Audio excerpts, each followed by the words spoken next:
आज से हम एनवायरनमेंट शुरू कर रहे हैं और हम केवल पॉइंट बाय पॉइंट ही बताएंगे आपको, जिससे सीधा सीधा एग्जाम में क्वेश्चन फंसते हैं। ठीक है, तो चलिए स्टार्ट करते हैं बिना किसी देरी के। हम केवल बोलते जाएंगे, आपको केवल सुनना है। ठीक, हाँ, तो चलिए स्टार्ट करते हैं। सबसे पहली बात आती है, पारिस्थितिकी शब्द के प्रयोगकर्ता कौन है। पारिस्थितिकी शब्द के प्रथम प्रयोगकर्ता कौन है? तो कौन है? ध्यान से सुनिएगा, प्रयोगकर्ता बोल रहे हैं, जिन्होंने प्रयोग किया हो तो कौन है? रिटर हैं। ठीक, रिटर प्रयोगकर्ता हैं। कब किया था इन्होंने? 1865 में किया था। ठीक, 1865 में किया था इन्होंने। ठीक, आगे बात आती है पारिस्थितिकी के जनक कौन है। देखिए, यहाँ पर हमने बताया प्रयोग किसने किया, लेकिन यहाँ पर अब बात आती है जनक कौन है। ठीक, तो जनक कौन है? अर्नेस्ट हैकल। अर्नेस्ट हैकल इसके जनक हैं। अब बात आती है, ये हो रही थी बात पारिस्थितिकी की, लेकिन अब बात आती है पारिस्थितिकी तंत्र की। तो पारिस्थितिकी तंत्र के जो जनक हैं वो हैं टॉन्सले। कौन? टॉन्सले इसके जनक हैं। ठीक, अब अगर जनक पूछेगा तो टॉन्सले हैं, लेकिन अगर उसने पितामह बोल दिया कि पारिस्थितिकी तंत्र के पितामह कौन है, तो हम कहेंगे ओडम। ओडम इसके पितामह हैं, जबकि जनक कौन है? टॉन्सले हैं। ठीक, अब बात आती है आगे, पारिस्थितिकी जो भारतीय पारिस्थितिकी है इसके जनक कौन है। भारतीय पारिस्थितिकी के जनक हैं रामदेव मिश्रा। कौन? रामदेव मिश्रा हैं। ठीक, आगे बात करते हैं। आगे बात आती है, पृथ्वी का सबसे बड़ा स्थायी पारितंत्र कौन है। ये मोस्ट इंपॉर्टेंट क्वेश्चन है कि पृथ्वी का सबसे बड़ा और स्थायी पारितंत्र सबसे बड़ा कौन है? तो महासागर हैं, जिसे हम सागर भी बोल देते हैं। तो सबसे बड़ा कौन है? महासागर है। अब यही बात आती है कि पृथ्वी पर सबसे छोटा पारितंत्र कौन सा है? सबसे छोटा पारितंत्र है जल की बूंद। क्या है? जल की बूंद है सबसे छोटा पारितंत्र। ठीक, जिसे हम नैनो पारितंत्र भी बोल देते हैं क्योंकि छोटा है। अब आती है बात, चींटी को किस में रखा गया है। चींटी क्या क्या है? तो चींटी को हमने उपभोक्ता में भी रखा है और अपघटक दोनों में रखा है। देखिए, उपभोक्ता और अपघटक क्या होते हैं। देखिए, तीन चीज़ें होती हैं, एक होता है उत्पादक, एक होता है उपभोक्ता, तीसरा होता है अपघटक। तो उत्पादक पेड़ पौधे होते हैं जो मतलब खुद का भोजन बनाते हैं, उन्हें हम उत्पादक बोलते हैं, जैसे पेड़ पौधे। और उपभोक्ता जो होते हैं वो अपना भोजन उत्पादक से ग्रहण करते हैं, उत्पादक पर जो निर्भर रहते हैं उन्हें हम उपभोक्ता कहते हैं। और अपघटक जो होता है, अपघटक उपभोक्ता पर निर्भर रहता है पूरी तरह से। ठीक, तो इसी में पूछा जाता है कि चींटी को किस में रखा गया है। तो चींटी जो है अपनी, वो उपभोक्ता भी है और अपघटक दोनों हैं। ठीक, अगला क्वेश्चन आता है, कौवा, चील,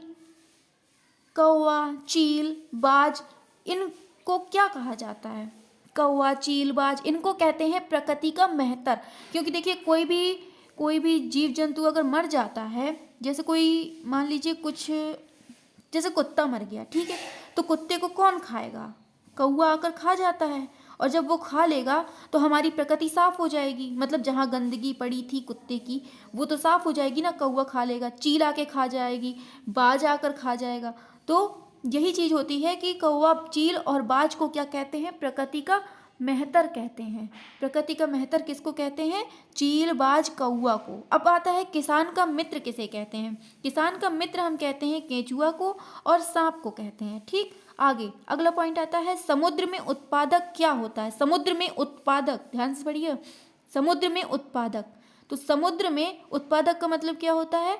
पेड़ पौधे। तो समुद्र में जो पेड़ पौधे होंगे उन्हीं को हम समुद्र में उत्पादक बोलेंगे। तो समुद्र के जो पेड़ पौधे होते हैं उनको क्या कहते हैं? उनको कहते हैं हम फाइटोप्लैंक्टन। क्या कहते हैं? फाइटोप्लैंक्टन कहते हैं। ठीक, इसी को, यही मतलब फाइटोप्लैंक्टन क्या होती है? एक समुद्री घास होती है, मतलब समुद्र में पाई जाने वाली घास को हम फाइटोप्लैंक्टन कहते हैं। आगे बात आती है, आयोडीन का प्रमुख स्रोत क्या है। मतलब आयोडीन का प्रमुख स्रोत क्या है? तो ये कहाँ से मिलती है? समुद्री शैवाल जो होती है उसमें आयोडीन का प्रमुख स्रोत होता है। ठीक, आता है बात, 10% ऊर्जा का नियम किसने दिया था। ये मोस्ट इम्पॉर्टेंट है कि 10% ऊर्जा का नियम किसने दिया था? ये दिया था लिंडेमैन ने। लिख देते हैं, लिंडेमैन ने दिया था इसका 10% ऊर्जा का नियम किसने दिया था? लिंडेमैन ने दिया था। और ऊर्जा का पिरामिड कैसा होता है? तो देखिए बहुत इंपॉर्टेंट है कि ऊर्जा का जो पिरामिड होता है वो हमेशा एक दिशीय होता है और सीधा होता है। ठीक, ऊर्जा का जो पिरामिड होता है वो कैसा होता है? एक दिशीय होता है। एक दिशीय, हमेशा एक दिशीय, कभी उल्टा नहीं जाता है, हमेशा एक दिशा की ओर जाता है। ठीक, जैसे पेड़ पौधे हैं, पेड़ पौधों को किसने खाई? बकरी ने खाया। जैसे घास लगी है, घास हमारी क्या है? उत्पादक है। ठीक है, उसको बकरी ने खाया, बकरी ने खा लिया। ठीक, तो जितना खाया उसने उसका 10% की ऊर्जा बकरी को मिल गई। ठीक है, बकरी ने जो खाए, बकरी को जिसने भी खाया, जैसे शेर ने बकरी को खा लिया, तो बकरी की जो ऊर्जा होगी उसका 10% शेर को मिल जाएगा। अब शेर को जैसे कौआ, चील या फिर ये सब खाते हैं ना, प्रकृति का मेहतर अभी हमने पढ़ा था ऊपर, तो शेर को जब ये लोग खा लेंगे तो उनको भी 10%। तो जैसे ये चेन बनती चली जा रही है, इसमें 10% का नियम यही लागू होता है कि 10% ऊर्जा का नियम हमेशा एक दिशा में होता है। ऐसा तो नहीं होता कि फिर चील को शेर खाए फिर उसको ऐसा खाए, उल्टा नहीं हो सकता। ठीक है, अब आगे बढ़ते हैं। ऊर्जा का पिरामिड हमेशा सदैव सीधा बनता है। अब बात आती है, अब अगला क्वेश्चन, अगले पॉइंट पे चलते हैं। अगला पॉइंट है खाद्य श्रृंखला में ऊर्जा का प्रवाह कैसा होता है? अभी हमने पढ़ा ऊर्जा का पिरामिड कैसा बनता है? सदैव सीधा बनता है, और सीधे के साथ साथ हमेशा ऐसा बनता है, और सीधे के साथ साथ हमेशा एक दिशा की ओर होता है। अभी हमने पढ़ा ऊपर। ठीक, आगे बढ़ते हैं। खाद्य श्रृंखला में ऊर्जा का प्रवाह, फिर वही बात आ गई, एक दिशा में होता है। अगला पॉइंट है खाद्य जाल में ऊर्जा का प्रवाह। देखिए खाद्य जाल क्या होता है, हम बताते हैं। खाद्य जाल में, खाद्य जाल में होता है, जैसे ये हो गई अपनी घास। ठीक है, ये है अपनी घास, घास को खाया बकरी ने, घास को, और टिड्डा ने भी खाया। ठीक, टिड्डा ने खाया घास को, खाया हिरन ने खाया, मान लीजिए हिरन ने भी घास को खाया। ठीक, घास को ठीक है, बस इतना ही रखते हैं, इतना ही होता है। अब बकरी को खाया, बकरी को खाया शेर ने। ठीक है, टिड्डा को खाया चूहा ने। ठीक, हिरन को खाया शेर ने, मान लीजिए बिल्ली ने भी खाई घास। ठीक, बिल्ली का भी ले लेते हैं, नहीं बिल्ली का नहीं लेते, आगे देखते हैं इसको।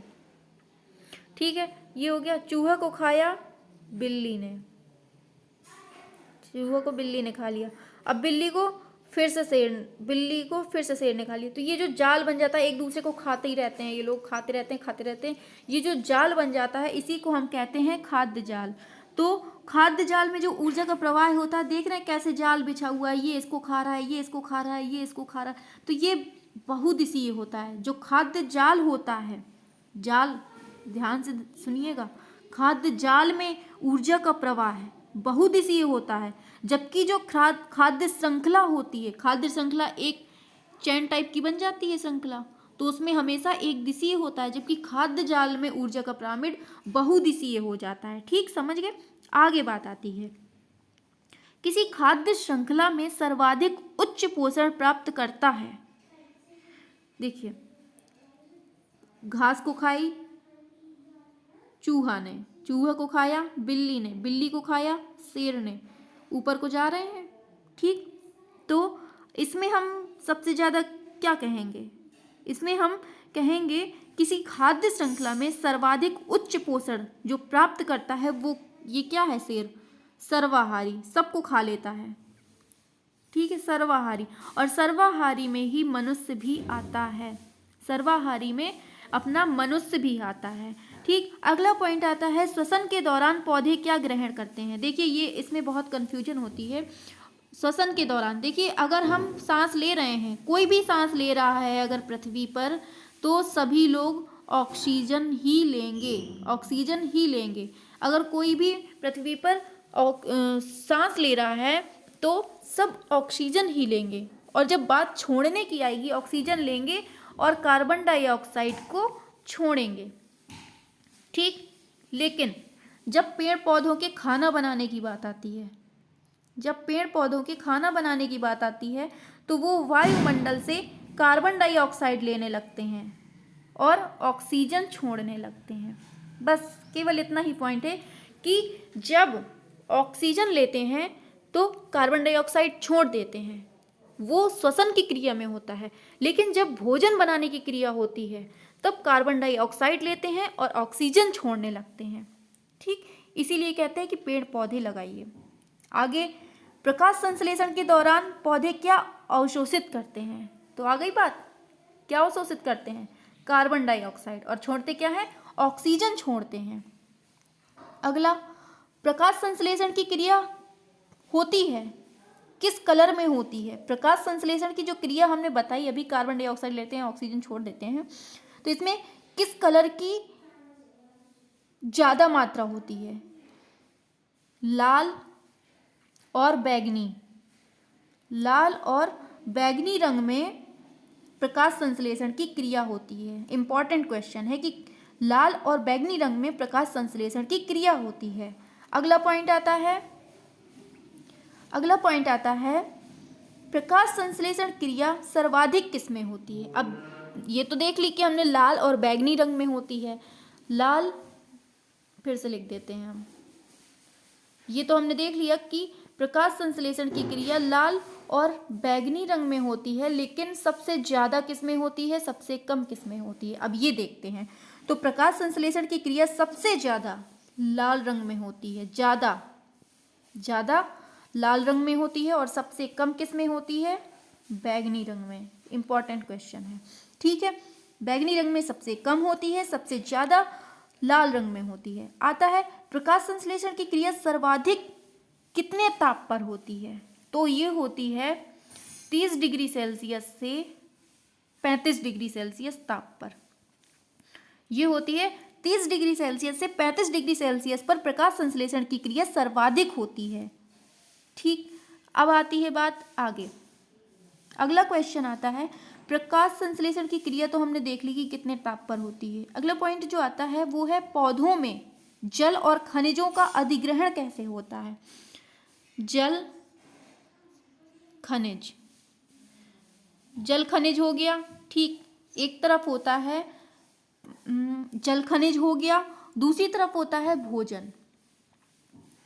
तो पौधों में जो जल और खनिज का जो पोषण होता है वो जाइलम के द्वारा होता है। किसके द्वारा? जाइलम के द्वारा। जबकि भोजन का जो होता है वो फ्लोएम के द्वारा होता है। किसके द्वारा? फ्लोएम के द्वारा। जाइलम के द्वारा जल और खनिज का पोषण होता है, और भोजन का जो होता है वो फ्लोएम के कारण होता है। ठीक, तो पौधों में जल तथा खनिजों का अधिग्रहण होता है जाइलम द्वारा, पौधों में भोजन का अधिग्रहण होता है फ्लोएम द्वारा। ये दोनों आते हैं क्वेश्चन। अगला आता है, अगला पॉइंट है, पौधों का रसोई घर किसको कहते हैं?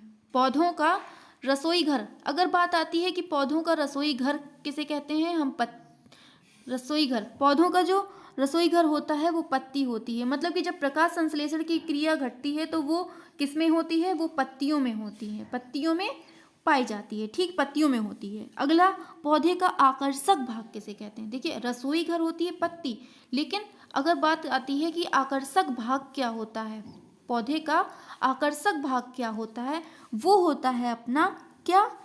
पुष्प, फूल। वो गाना नहीं है, फूल तुम्हें भेजा है खत में, तो भाई ये आकर्षक भाग क्या होता है? पुष्प, जिसे हम फूल भी बोलते हैं। ठीक, अगला जो लौंग होता है, अब अगले पॉइंट पे आते हैं। लौंग, लौंग क्या है? लौंग किस मतलब पौधे के किस भाग से हमें लौंग प्राप्त होती है? तो ये होती है कली, कली से हमें लौंग प्राप्त होती है। अगला आता है, केसर कहाँ पाया जाता है? केसर भारत में सबसे ज़्यादा जम्मू एंड कश्मीर में पाया जाता है। कहाँ पर? जम्मू और कश्मीर में लौंग पाया जाता है। अगला, केसर भारत में कहाँ पर वो लौंग कली से प्राप्त होता है, केसर जम्मू कश्मीर में पाया जाता है। और पत्तियों का जो हरा रंग होता है, अभी हमने क्या देखा था कि पत्ती क्या होती है? रसोई घर होती है। और पत्तियों का रंग हरा किस लिए होता है? पत्तियों का रंग जो हरा होता है वो होता है क्लोरोफिल के कारण। किसके कारण? क्लोरोफिल के कारण पत्तियों का रंग हरा होता है। ठीक, जिसे हम पर्णहरिम भी बोलते हैं। पत्तियों का रंग ये तो हरा हो गया, लेकिन अगर बात आती है पीला किस लिए होता है, किसके कारण होता है? हरा होता है क्लोरोफिल के कारण, लेकिन जो पीला होता है, पीला रंग, वो कैरोटीन के कारण है। ये इम्पॉर्टेंट है। तो पत्तियों का हरा रंग होता है क्लोरोफिल के कारण और पीला रंग होता है कैरोटीन के कारण। ठीक, अगला पॉइंट देखते हैं। अभी हमने देखा था किसान का मित्र। किसान का मित्र कौन कौन था, बताइए कमेंट में। किसान का मित्र था केंचुआ और सांप। ऐसे ही सेम एज इट इज, ऐसे ही सेम किसका है? पर्यावरण का मित्र। पर्यावरण का मित्र वृक्ष कौन सा है? पर्यावरण का मित्र वृक्ष कौन सा है, बताइए। पर्यावरण का मित्र वृक्ष क्या है? पीपल, नीम, तुलसी, बरगद आदि। तो ये जो है, ये पर्यावरण का मित्र वृक्ष कौन से हैं? पीपल, नीम, तुलसी, बरगद। इन सब से, ये सब इम्पॉर्टेंट है, इन सब से हमें जड़ी बूटियां प्राप्त होती है, इसलिए इन्हें हम पर्यावरण का मित्र वृक्ष कहते हैं। और इनमें सबसे ज़्यादा ऑक्सीजन भी इन्हीं से प्राप्त होती है हमें। ठीक, आगे अगला पॉइंट देखते हैं हम। अगले पॉइंट की बात करें तो आता है पारिस्थितिकी शब्द के प्रयोक्ता। तो हम पढ़ चुके हैं, और जितना भी हमने पढ़ा है उसको पढ़ लीजिएगा, क्योंकि ये बहुत इंपॉर्टेंट है। अब प्रकाश संश्लेषण के बारे में थोड़ी बहुत तो हमने जान ही लिया था। अब हम उसकी पूरी रिएक्शन देख लेते हैं कि प्रकाश संश्लेषण के दौरान पौधे के लिए कौन से आवश्यक तत्व होते हैं। मान लीजिए ये है एक पेड़, ठीक है, ये जमीन है, यहाँ पर इसकी जड़ें फैली हुई हैं, ठीक, ये अपना प्यारा सा पेड़ है। अब देखिए यहाँ पर अपना सूर्य भगवान है, सूरज चाचा है, सूर्य चाचा जी यहाँ पर हैं, ठीक है। अब देखिए नीचे से ये जड़ें हैं जो ये जमीन से पानी खींचती हैं। क्या खींचती हैं? पानी, जिसे हम H2O बोलते हैं, ठीक। अब ये सूर्य चाचा हैं जो ये प्रकाश भेज देते हैं पत्तियों के पास। जब प्रकाश भेजेंगे तो पत्तियां इसको ग्रहण करती हैं, ठीक। और ये जो वायु चल रही है, इससे ये कार्बन डाइऑक्साइड ग्रहण करते हैं, ठीक। तो नीचे से जो जड़ें हैं वो पानी भेज रही हैं, सूर्य का प्रकाश भेज रही हैं, सूरज, और जो ये हवाएं चल रही हैं उससे ये कार्बन डाइऑक्साइड ग्रहण कर रहे हैं, तो इनका भोजन बन रहा है। तो अब देखिए रिएक्शन क्या बनती है। रिएक्शन बनती है, क्या क्या चीज़ें हमें यूज की? सूर्य का प्रकाश, क्या क्या यूज किया? सूर्य का प्रकाश, सूर्य का प्रकाश यूज किया, ठीक, प्लस और क्या क्या यूज किया हमने? और हमने यूज किया जल। जल मतलब वही पानी अपना H2O। अगला हमने यूज किया कार्बन डाइऑक्साइड CO2, ठीक। और जो, ठीक है, बस इतना हमने यूज किया। तो अब इसी की रिएक्शन बनती है। CO2 हमने लिया था, ठीक, CO2 हो गया। H2O लिया था हमने, ठीक है। अब जो इसके बाद जो बनता है, इसके बाद क्या बनता है? इसके बाद हमें ये देखना है कि किसकी उपस्थिति में? लाइट, किसकी लाइट? सनलाइट की उपस्थिति में। और क्लोरोफिल भी होता है, क्लोरोफिल की भी उपस्थिति होती है, ठीक है। क्लोरोफिल,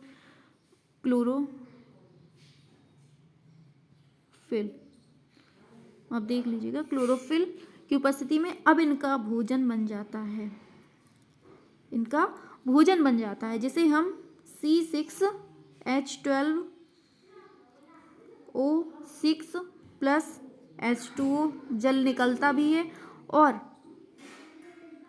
ऑक्सीजन भी निकलती है, ऑक्सीजन छोड़ते हैं। तो देखा, कार्बन डाइऑक्साइड ली और ऑक्सीजन निकाली, ठीक है।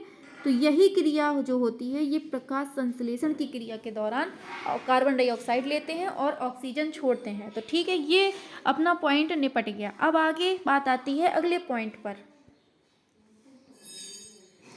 अगले पॉइंट पर बात करते हैं। तो प्रकाश संश्लेषण हमने पढ़ लिया। अब अगला पॉइंट आता है कि ऊर्जा का प्रमुख स्रोत क्या है। ऊर्जा का जो प्रमुख स्रोत है ये कौन है, बताइए। ये कौन है? ये कौन है? ये कौन है? कौन हूँ मैं? कौन हूँ? कौन हूँ? कौन हूँ? ये हैं अपने सूरज चाचा। कौन? सूरज, ये हैं सूरज चाचा।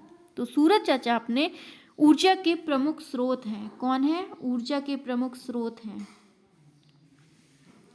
ऊर्जा के प्रमुख स्रोत कौन है? अपने सूरज चाचा। ठीक, सूरज चाचा अपने ऊर्जा के प्रमुख स्रोत हैं। और अब आता है अगला पॉइंट, टमाटर का जो रंग लाल होता है, टमाटर का जो रंग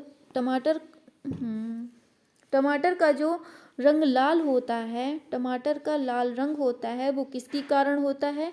वो होता है लाइकोपीन के कारण। वो होता है लाइकोपीन के कारण। लाइकोपीन के कारण टमाटर का लाल रंग होता है। अब पर्यावरण का शत्रु वृक्ष, मित्र वृक्ष तो हमने देख लिए कौन कौन से थे, बरगद, पीपल, नीम, तुलसी, ये सब थे। अब पर्यावरण का शत्रु वृक्ष क्या है? ये है यूकेलिप्टस। कौन? यूकेलिप्टस। यूकेलिप्टस, इसी को हम सफेदा बोलते हैं। इसे हम सफेदा बोलते हैं। एक दिन में 1000 लीटर, मतलब इसको देखिए कि एक दिन में 1000 लीटर पानी पी जाता है। एक तो वैसे भी पृथ्वी पर पानी की कमी है, ऊपर से ये हमारे यूकेलिप्टस साहब, ये एक पेड़ है, साहब नहीं है कोई, पेड़ है यूकेलिप्टस साहब, भाई साहब, ये एक दिन में 1000 लीटर पानी पी जाते हैं। तो ये क्या हो जाएगा? ये है अपना शत्रु है, पर्यावरण का शत्रु वृक्ष। आगे देखते हैं, अगला पॉइंट आता है, बंगाल का आतंक किसे कहते हैं? देखिए, बंगाल का आतंक कहते हैं हम जलकुंभी को। जलकुंभी क्या होती है? जलकुंभी, जिसे हम जल का आतंक भी कहते हैं, जल का आतंक बोलते हैं, ऐसे जल का आतंक बोलते हैं। ठीक, अगला पॉइंट, जीवों के द्विनामकरण पद्धति के जनक कौन है? लीनियस। जीवों के द्विनाम पद्धति के जो जनक हैं वो कौन है? लीनियस। द्विनाम पद्धति के जनक हैं लीनियस। ठीक है, लीनियस है। अगला पॉइंट आता है, कुछ पुस्तकें देख लेते हैं अब। ठीक है, कुछ बुक्स देख लेते हैं जो पूछी जाती हैं इन्वायरमेंट में। ठीक, बुक्स देख लेते हैं। ऑरिजिन ऑफ स्पीसीज, हम केवल बोलते जा रहे हैं क्योंकि लिखने में टाइम ज़्यादा जाता है। ऑरिजिन ऑफ स्पीसीज किसकी है? डार्विन की है। किसकी है? डार्विन की है ऑरिजिन ऑफ स्पीसीज। अब आते हैं, ऑरिजिन ऑफ लाइफ किसकी है? ऑरिजिन ऑफ लाइफ है ओपेरियन की। ओपेरियन की है ऑरिजिन ऑफ लाइफ। ठीक, फिलोसफी जूलॉजिकल किसकी है? लैमार्क की है। किसकी है? लैमार्क की है। यही याद करनी है।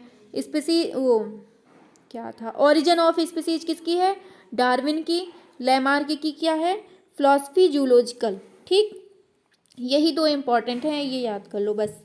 अब कुछ हम सिद्धांत भी देख लेते हैं, जो हमने इनकी बुक देखी है तो इनके थोड़ी बहुत सिद्धांत देख लेते हैं कि लैमार्क ने क्या दिया था।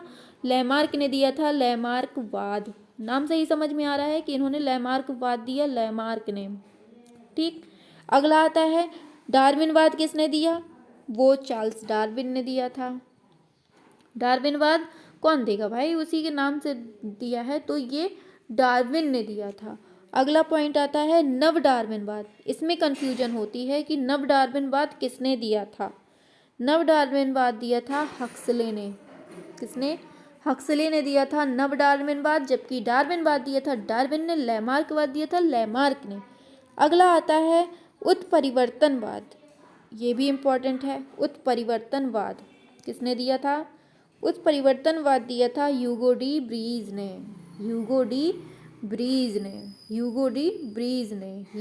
ब्रीज ने परिवर्तनवाद दिया था, उत्परिवर्तनवाद।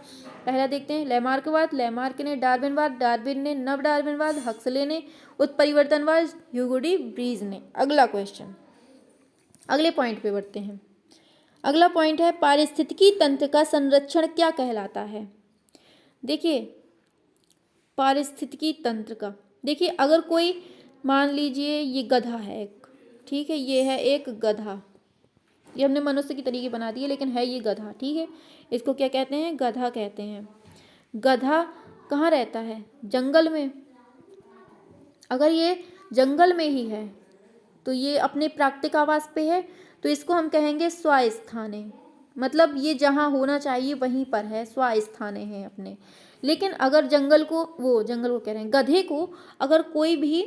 अगर गधे को कोई भी नुकसान हो रहा है, कोई भी हानि हो रही है, तो इसको अगर हम उठाकर किसी अच्छे से जगह पर ले जाएं जहाँ पर इसकी सुरक्षा हो सके, जहाँ पर इसे अपना वैसा ही वातावरण मिले जैसा उसको जंगल में मिल रहा था, लेकिन यहाँ हम एक अलग जगह पर वैसा ही वातावरण क्रिएट कर कर उसमें गधे को रख दें।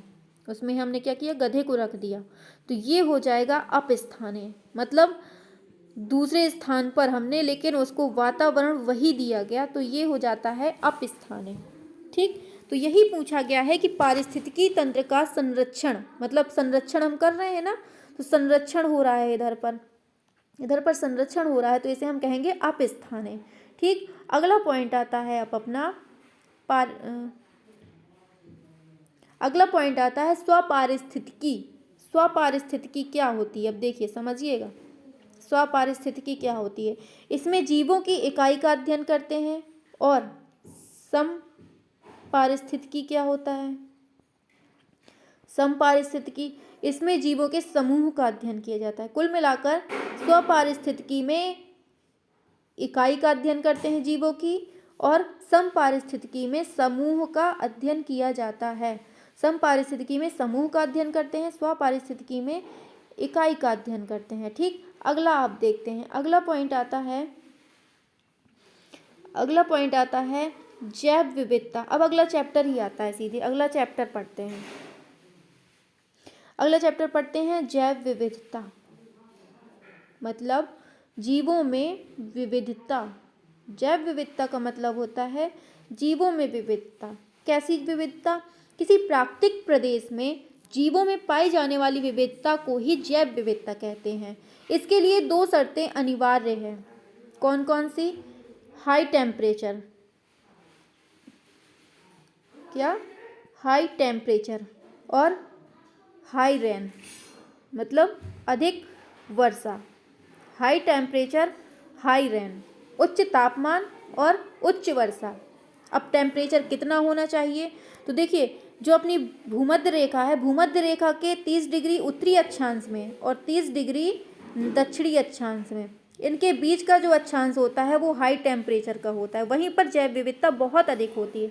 अधिक वर्षा में अगर हम बात करें तो 200 सेंटीमीटर या फिर उससे अधिक, 200 सेंटीमीटर या उससे अधिक की जो होगी उसे भी हम, वहाँ भी जैव विविधता पाई जाएगी।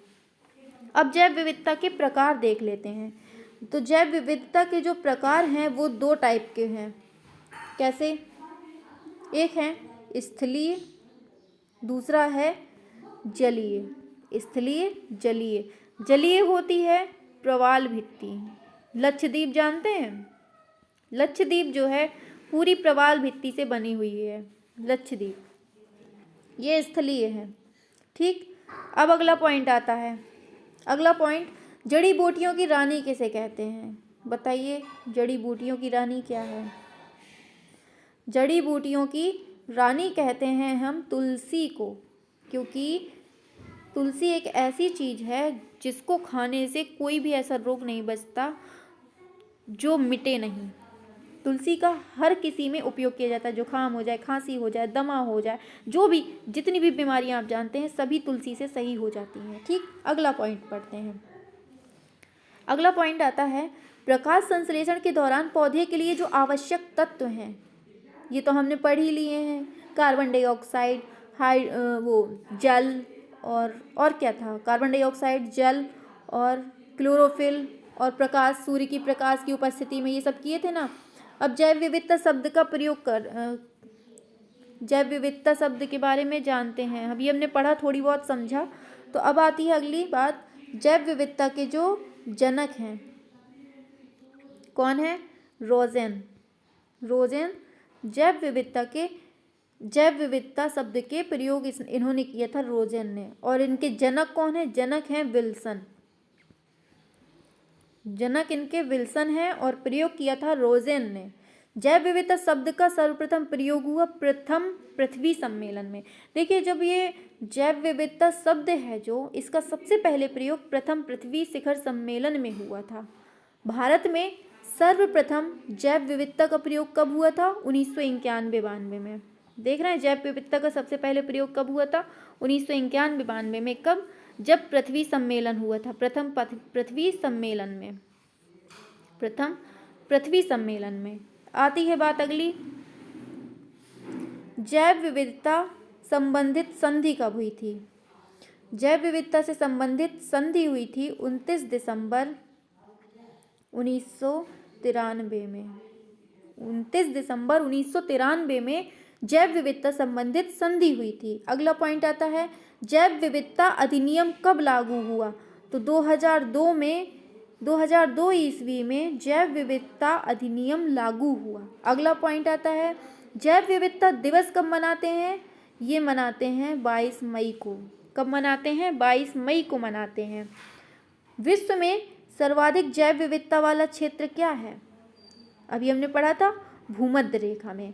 भूमध्य रेखा को ही हम विषुवत रेखा भी बोलते हैं। क्या कहते हैं? विषुवत रेखा बोलते हैं। इसी को हम उष्णकटिबंधीय वर्षा क्षेत्र भी बोल देते हैं। क्या? उष्णकटिबंधीय वर्षा क्षेत्र भी बोल देते हैं। इसी को हम प्राकृतिक क्षेत्र भी बोल देते हैं क्योंकि ये प्रकृति पे है। ठीक है, अगला देखते हैं। अगला है, जैव विविधता का भंडार कहाँ पर है? वही क्वेश्चन आ गया फिर से, जैव विविधता का भंडार कहाँ है? भूमध्य रेखा में है। ठीक, अगला, सर्वाधिक जैव विविधता वाला देश, ये इंपॉर्टेंट है कि सर्वाधिक जैव विविधता वाला देश कौन सा है? वो है अपना ब्राज़ील। ब्राज़ील कहाँ पड़ता है? दक्षिण बताइए, अमेरिका में? दक्षिण अमेरिका में पड़ता है ब्राज़ील, और इसे ही जैव विविधता का भंडार क्षेत्र कहते हैं, जहाँ सबसे ज़्यादा जैव विविधता पाई जाती है क्योंकि ये भूमध्य रेखा के पास पड़ता है, भूमध्य रेखा में ये। ठीक है, अगला, जैव विविधता में भारत का कौन सा स्थान है? जैव विविधता में भारत का कौन सा स्थान है? 12वां स्थान है। कौन सा स्थान है? 12वां स्थान है जैव विविधता का। भारत में सर्वाधिक जैव विविधता वाला क्षेत्र कौन सा है? देखिए जैव विविधता कहाँ होती है? भूमध्य रेखा में। अब जो अपना भारत है, भूमध्य रेखा का जो पार्ट भूमध्य रेखा के पास में पड़ता होगा उसी को हम जैव विविधता वाला क्षेत्र कहेंगे। तो ये जो पश्चिमी घाट पड़ता है, ये पूरा पश्चिमी घाट है, ये अपना भूमध्य रेखा के पास है, इसलिए इसको हम सर्वाधिक जैव विविधता वाला क्षेत्र कहते हैं। यहाँ केरल पड़ता है, ये सब आ जाते हैं। ठीक है, अब आती है बात, मूंगा या कोरल एक जीव है। जो मूंगा होता है, मूंगे की चट्टान आपने सुनी होगी, ऑस्ट्रेलिया में है, अपने लक्षद्वीप में भी है। तो मूंगा या कोरल जो है वो जीव है, ये किस संघ का है? ये है सीलेंट्रेटा। सीलेंट्रेटा संघ का। किसका है? सीलेंट्रेटा संघ का है। अगला पॉइंट आता है, जैव विविधता का मापन सबसे पहले किसने किया था? देख रहे हैं कितने क्वेश्चन बन रहे हैं। जैव विविधता का मापन सबसे पहले किसने किया था? व्हिटकर ने किया था। जैव विविधता को सबसे पहले मापा था व्हिटकर ने, और जबकि जैव विविधता शब्द का प्रयोग किसने किया था? डब्ल्यूजी रोजेन ने। और जैव विविधता के जनक कौन है?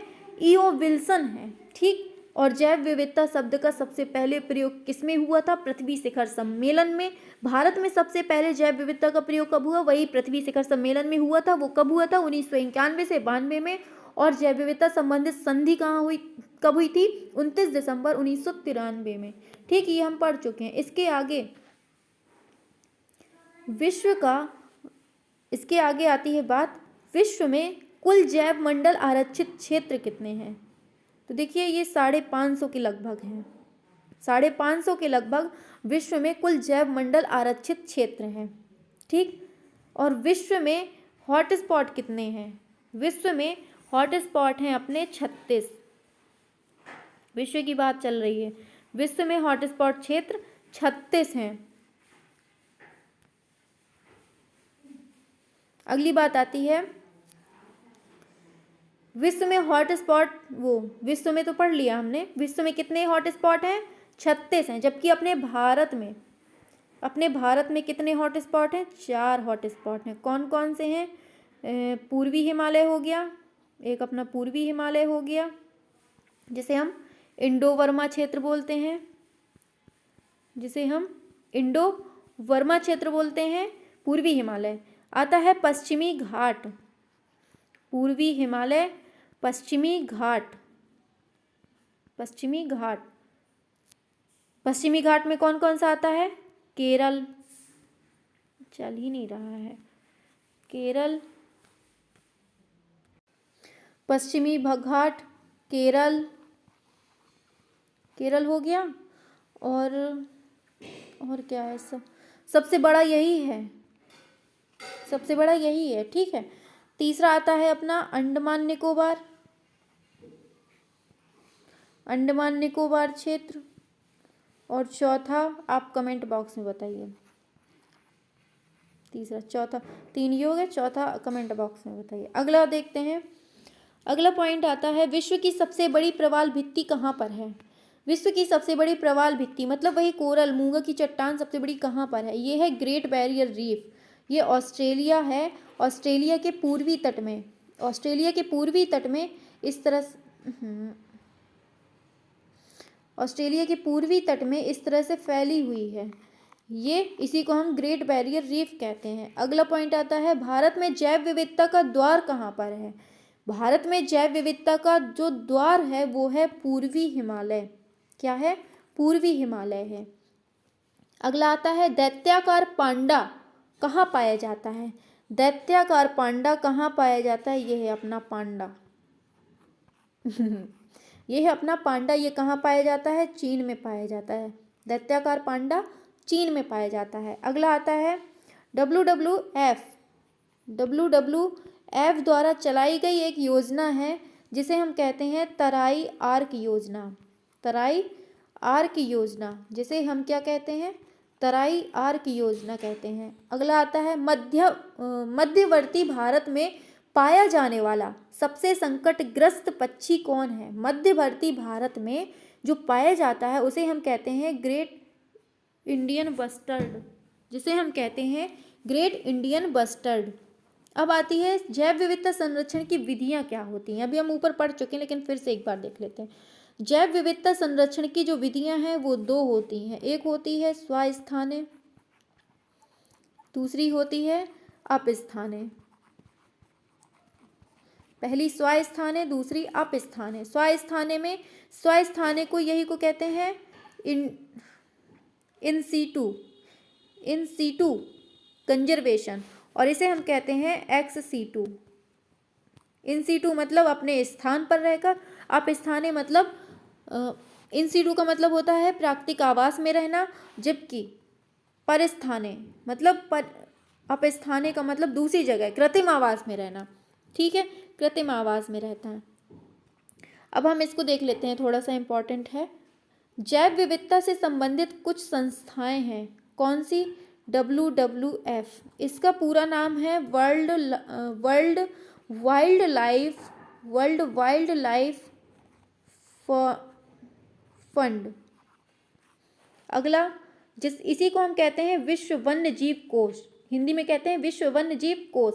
इसकी स्थापना 1961 में हुई थी, 1961 में। इसका जो प्रतीक जानवर है वो है ज्वाइंट पांडा, इसका जो प्रतीक चिन्ह है वो है ज्वाइंट पांडा। इसका मुख्यालय है स्विट्जरलैंड में। कहाँ पर? स्विट्जरलैंड में इसका मुख्यालय है। इसका जो कार्य होता है वो जीवों की देखभाल करना और उनके लिए वित्तीय सहायता प्रदान करना। क्या? उनके लिए वित्तीय सहायता। तो हमने क्या पढ़ा? WWF का पूरा नाम वर्ल्ड वाइल्ड लाइफ फंड होता है। इसकी स्थापना 1961 में होती है। ज्वाइंट पांडा इसका प्रतीक है और इसका मुख्यालय स्विट्जरलैंड में है। इसके बाद आती है, इसके आगे हम कल पढ़ेंगे।